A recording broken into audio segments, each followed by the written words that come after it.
కృష్ణప్రసాద్ భార్గవికి కన్న తండ్రిని నిర్ధారించబడింది సార్.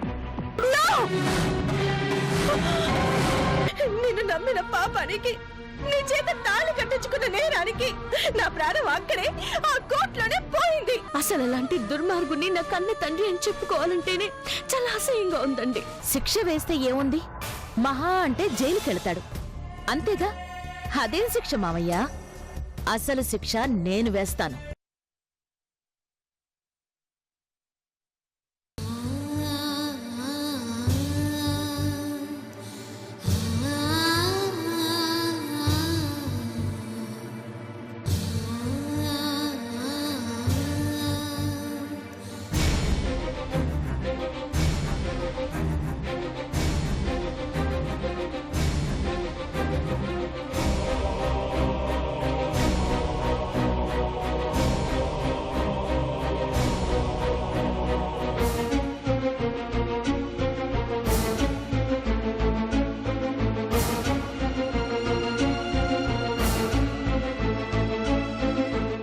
ఎక్కడికెళ్ళొస్తున్నారు?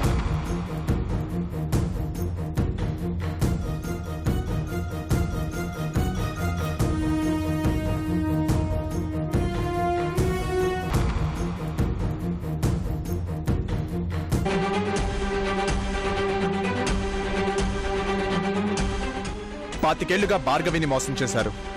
మీ కన్న కూతురు చందుని మోసం చేశారు. మీతో కలిసి బతుకు పంచుకున్న జయంతి గారిని మోసం చేశారు. నన్ను మోసం చేశారు. మీ వదిన గారిని మోసం చేశారు. ఇప్పుడు ఆ దేవుణ్ణి కూడా మోసం చేయడానికి వెళ్ళొస్తున్నారా? రాజా,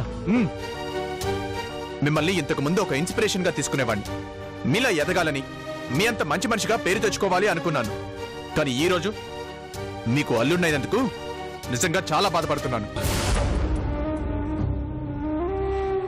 అంటే నువ్వు కూడా ఇదంతా నమ్ముతున్నావు రాజా? అంటే మీరు ఇంకా మోసం చేయాలని, మసిపోసి మారేడుకాయ చేయాలనే ప్రయత్నిస్తున్నారా? కోర్టులో అంతమంది ముందు మీ దుర్మార్గం సాక్ష్యాలతో సహా ప్రూవ్ అయితే ఇంకా మీకేం తెలియనట్లు మాట్లాడుతున్నారా? లేదు రాజా, అదంతా అబద్ధం. నిజంగా నాకే పాపం తెలీదు. మాట్లాడకండి. మాట్లాడి మీ మీదున్న కొద్దిపాటి మర్యాదని కూడా పోగొట్టుకోకండి. నీ కళ్ళ ముందు జయంతి గారు వాళ్ళ నాన్నని పోగొట్టుకున్నారు. మీ వల్ల నేను నా భార్య దృష్టిలో దోషినయ్యాను. జయంతి గారికి శత్రువునయ్యాను. ఎవరెన్ని మాటలన్నా భరించాను. ఎందుకంటే మీరంటే నాకు గౌరవం కాబట్టి. ఆ భార్గవి డైరీని చూపించి ఇది మీ మామగారి జీవితం అంటే నేను నమ్మలేదు. మా మామగారు దేవుడు, కిరీటం లేని ఆ రాముడు అంటూ మీకు సపోర్ట్ చేసినందుకు చాలా గొప్పగా రుణం తీర్చుకున్నారు.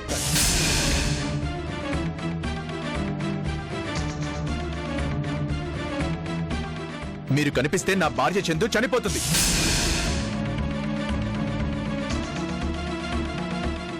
అక్కడ జయంతి గారు ఇంకా మీరిచ్చిన షాక్ నుంచి తేరుకోలేదు.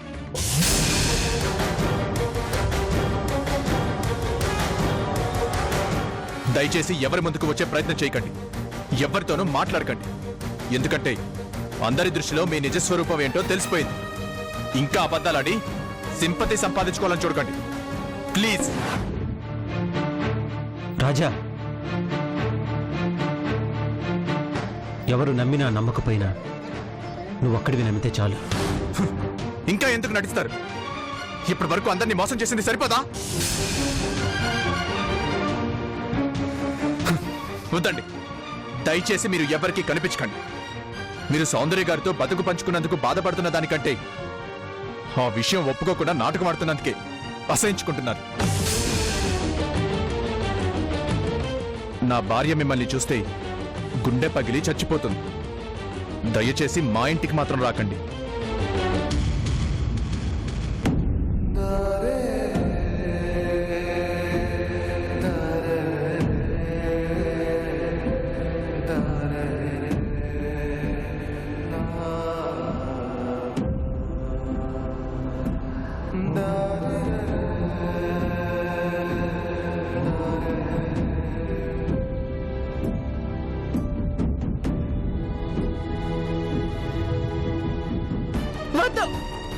నాకే ట్రీట్మెంట్ అవసరం లేదు. నన్ను వదిలేయండి. జయంతి గారు, ఏంటి మొండితనం? ఇంజెక్షన్ చేయించుకోండి. మిమ్మల్ని ఇలా వదిలేస్తే చాలా ప్రాబ్లమ్స్ వస్తాయి. జీవితంలో నేను ఎదుర్కొన్న ప్రాబ్లమ్స్ కంటే ఇవేవి ఎక్కువ కాదు. మహా అయితే ఏం జరుగుతుంది? ప్రాణం పోతుంది, అంతేగా. ఒక మనిషిని నమ్మి ఘోరంగా మోసపోయాక నాకు బ్రతకాలంటే అసహ్యంగా ఉంది, చచ్చిపోవాలనిపిస్తుంది. మీకు చేతనైతే నా ప్రాణం పోవడానికి ప్లాన్ చేయండి. ఒక్క నిమిషంలో చనిపోవడానికి ఏదైనా ఇంజెక్షన్ ఉంటే చేయండి. వెళ్ళిపోండి డాక్టర్, ప్లీజ్ వెళ్ళిపోండి. జయంతి, ఏంటమ్మా ఇది? నా మాట విను, ఇంజెక్షన్ చేయించుకో. అక్క, నా వల్ల కావడం లేదు. నాకు అసలు బ్రతకాలనిపించట్లేదక్క. వీళ్ళు నాకు మత్తిచ్చి నిద్రపుచ్చాలని చూస్తున్నారు. చెప్పక్క, శాశ్వతంగా నిద్రపోవడానికి ఇంజెక్షన్ చేయమని చెప్పక్క. నువ్వైనా చెప్పక్క. జయంతి, జయంతి ఊరుకో. సిస్టర్, నువ్వు వెళ్ళు. సరే మేడం. మేడం, మీరు సార్ నాతో రండి.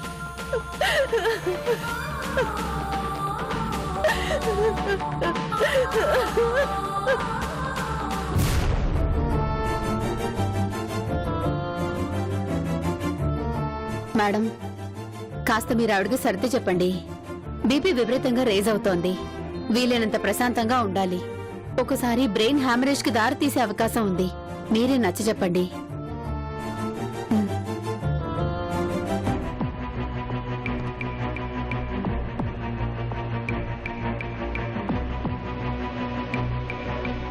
నా మాట విను జయంతి.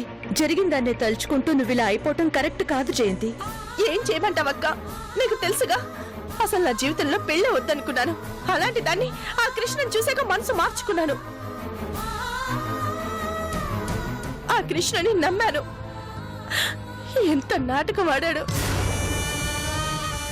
చందు పెళ్లి చేసుకోమని చెప్తుంటే నా జీవితంలో సూర్యకి తప్ప మరే ఆడదానికి చోటు లేదని బోలెడు కబుర్లు చెప్పాడు. అలాంటి మంచి మనిషికి భార్యని కావటం నా అదృష్టమని పొంగిపోయాను.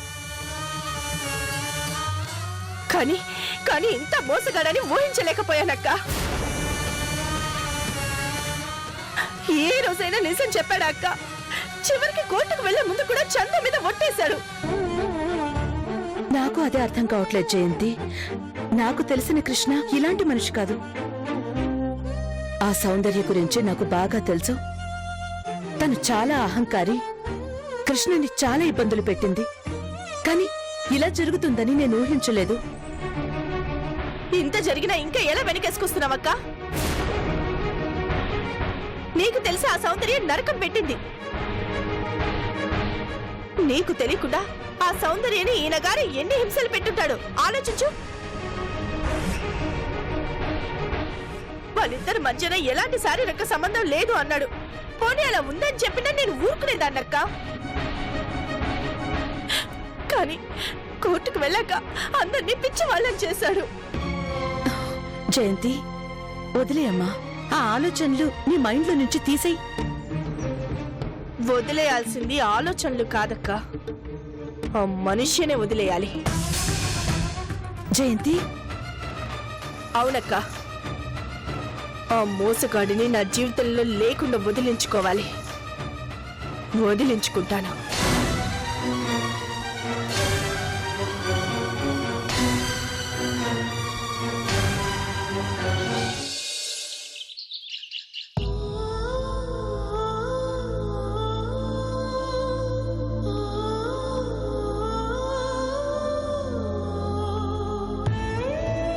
కొన ఊపిరితో ఉంటే నీ చేతులతో చంపేద్దామని వచ్చావా? మానసికంగా నీ వల్ల ఎప్పుడో చచ్చిపోయాను.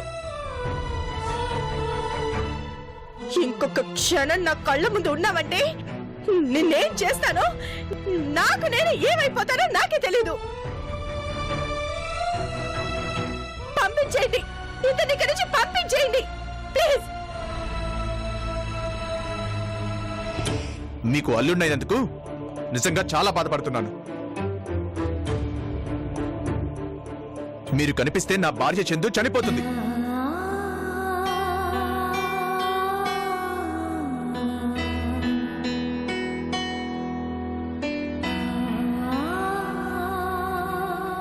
బాబు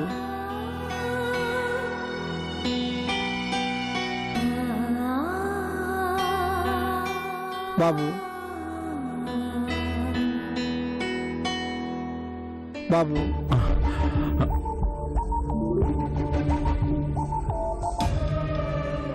ఏంటి బాబు ఇది? తమరే ఇలా అయిపోతే ఎలా?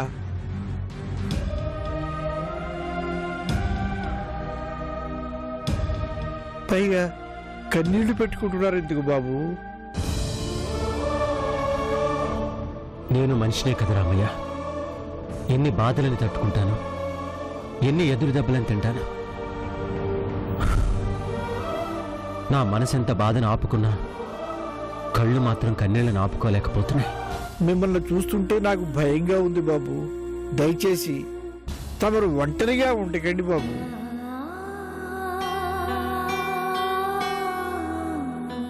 చివరకు నాకు ఈ ఒంటరితనమే తోడుగా మిగులుతుందేమో రామయ్య.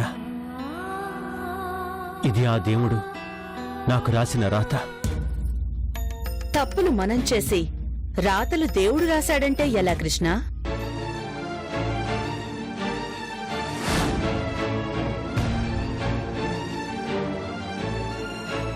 మనం చేసుకున్నవే మనం అనుభవిస్తాం. మనిషి మనసుకి సర్ది చెప్పుకోలేక నింద ఆ దేవుడి మీద వేస్తాడు. వదినా, చివరికి నువ్వు కూడా నమ్ముతున్నావా? నమ్మాలో వద్దో నువ్వే చెప్పు కృష్ణ. నా మనసు కాదని చెప్పినా న్యాయస్థానం అవునని చెప్పింది. న్యాయస్థానమే తప్పు చేసిందా అనుకుంటే సైన్స్ తప్పు చెయ్యదు అని ఆధారం చూపిస్తోంది. ఏం చేయాలి కృష్ణ?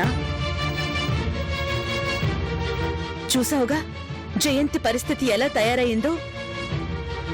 నిండు కుండని రాయితో కొట్టినట్టు ఆ తీర్పు తగిలింది. కదిలిస్తే కన్నీళ్లు కట్టలు తెంచుకుని వస్తున్నాయి. అసలు జయంతి మామూలు మనిషి అవుతుందో లేదో కూడా చెప్పలేకపోతున్నారు. ఏది నిజం, ఏది అబద్ధం, ఎవరిని నమ్మాలి, ఏ రుజువు చూడాలి? నువ్వే చెప్పు కృష్ణ.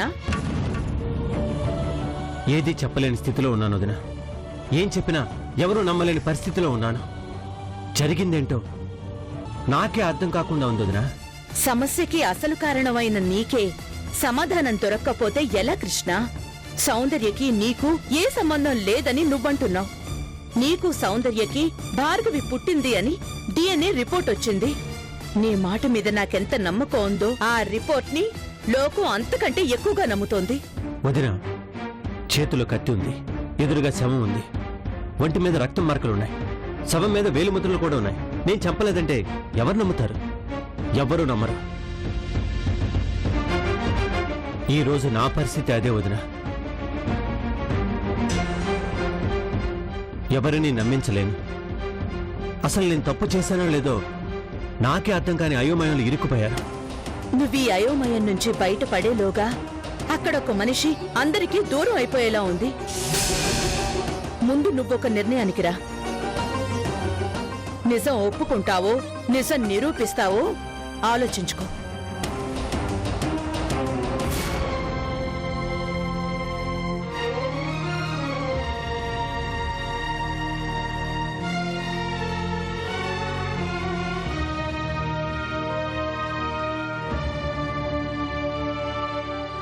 ఏదేమైనా నువ్వు అలా మాట్లాడి ఉండాల్సింది కాదు రాజా. ఎంత కాదన్నా ఆయన నీకు పిల్లనిచ్చిన మావగారు. కనీసం ఆయన వయసు కన్నా గౌరవం ఇచ్చి ఉండాల్సింది. ఇంతకాలం గౌరవం ఇస్తూనే వచ్చాను మూర్తి గారు. ఇంత జరగక కూడా ఏమీ మాట్లాడకుండా ఎలా ఉండమంటారు? ఒక్క తీర్పుతో అందరి మనసులు ఎంత గాయపడ్డాయో ఆలోచించండి. ఎంత నమ్మించారు? ఆయన మీద గౌరవంతోనే కదా ఆ భార్గవి చెప్పినట్లల్లా వినాల్సి వచ్చింది.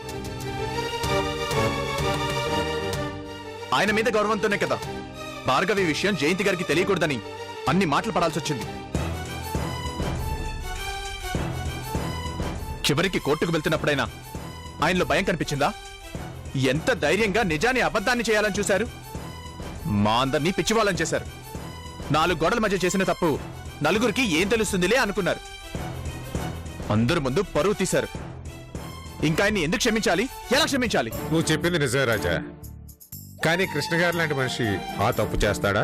చేస్తారా ఏంటి మూర్తి గారు? చేశారు అని కోర్టు అలా తీర్పు చెప్తాను అంటే డిఎన్ఏ టెస్ట్ అబద్ధం చెప్తుందా?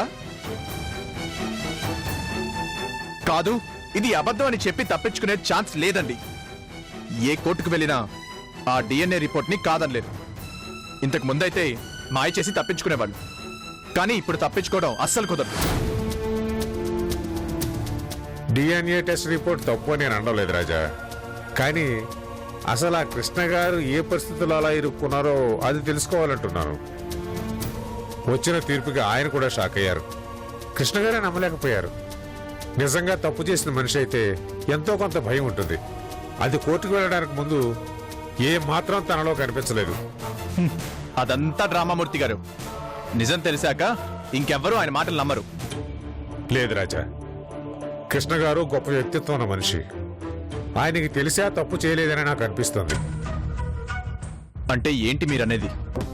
చూడు రాజా, పురాణాల్లో ఋషుల్ని సమ్మోహితులు చేసి వశపరుచుకున్న కథలు మనం విన్నాం. ఆ తర్వాత మంత్రాలని, మందులు పెట్టడాలని, అవని ఇవని చాలా కథలు విన్నాం. అలాంటిది ఏదైనా జరుగుండొచ్చేమో. ఊరుకోండి మూర్తి గారు. ఇంకా మీరే కాలంలో ఉన్నారు? అంత పబ్లిక్ గా చేసి నేరం ప్రూవ్ అయితే ఇంకా సాకులు వెతుకుతున్నారా? సాకులు కాదు రాజా, సానుకూలంగా ఆలోచించు.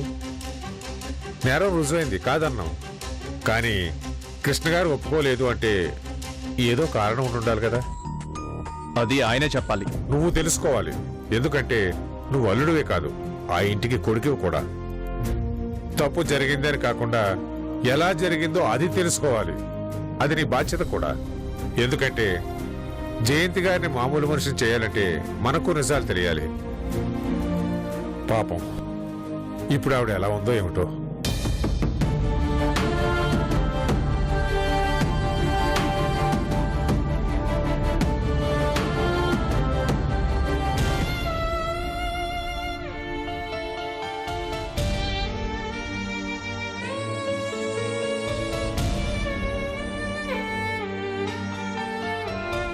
ఎందుకు నన్ను ఇంకా ఇక్కడే వచ్చి వేధిస్తున్నారు? నన్ను పంపించేసేయండి. డాక్టర్ గారు వచ్చాక మిమ్మల్ని ఎప్పుడు డిశ్చార్జ్ చేయాలో ఆయనే చెప్తారు. మీరు రెస్ట్ తీసుకోండి madam.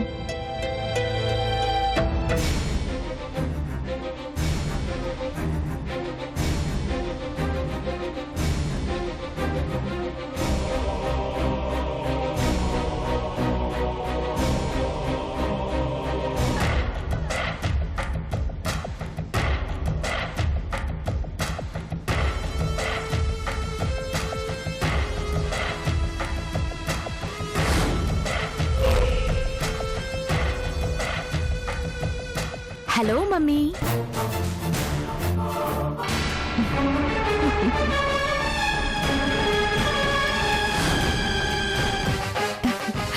How are you mummy? ఎవరే నీకు మమ్మీ? పళ్ళు రాలగొడతాను, జాగ్రత్త. ఎవరేంటి మమ్మీ? నువ్వే. మా డాడీకి భార్యవైతే నాకు కూడా మమ్మీవే కదా మమ్మీ. అసలు నిన్ను ఎవరు లోపలికి రానిచ్చింది? ఎందుకు వచ్చావు? Get out. పాపం మెంటల్ గా బాగా అప్సెట్ అయినట్టున్నావు. ఉంటుంది, ఆ మాత్రం షాక్ ఉంటుందిలే. ఎందుకంటే నువ్వు తిన్నది మామూలు దెబ్బ. అస్సలు ఎక్స్పెక్ట్ చెయ్యని ఎదురు దెబ్బ. అస్సలు ఊహించని చావు దెబ్బ.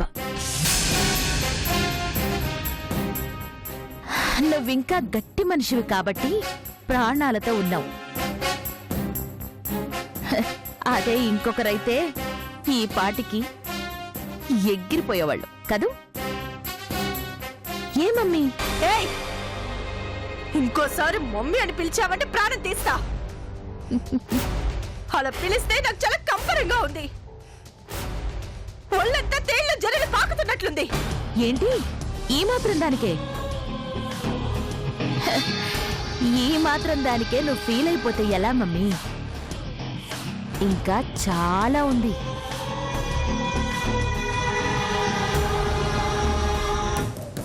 పాపం మీ ఆయన రాముడని దేవుడని చాలా కలలు కన్నావు.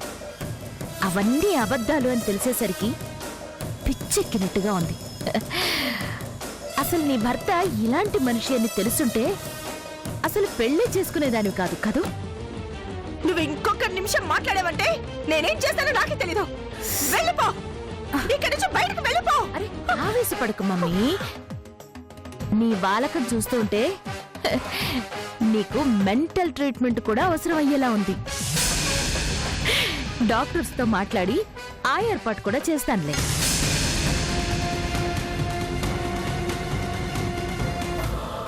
ఎంత ఎగతాళి చేశారు, ఎన్నెన్ని మాటలు అన్నారు. చివరికి ఏం జరిగింది? హ? నువ్వు హాస్పిటల్ పాలయ్యావు, నీ మొగుడు నవ్వుల పాలయ్యాడు. నీ భర్త నీకే సొంతం అన్నట్టు తెగరెచ్చిపోయి మాట్లాడావు కదా. అందరి తర్వాతనే నువ్వు అనే నిజం ఇప్పుడు అర్థమైంది కదూ.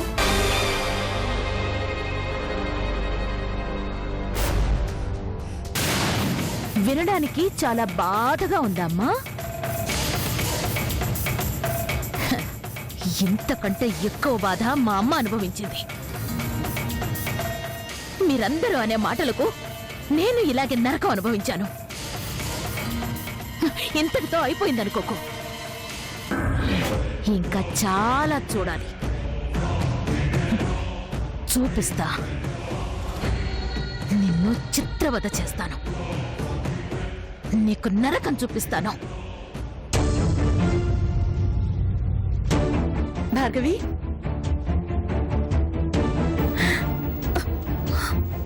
ఏంటిది?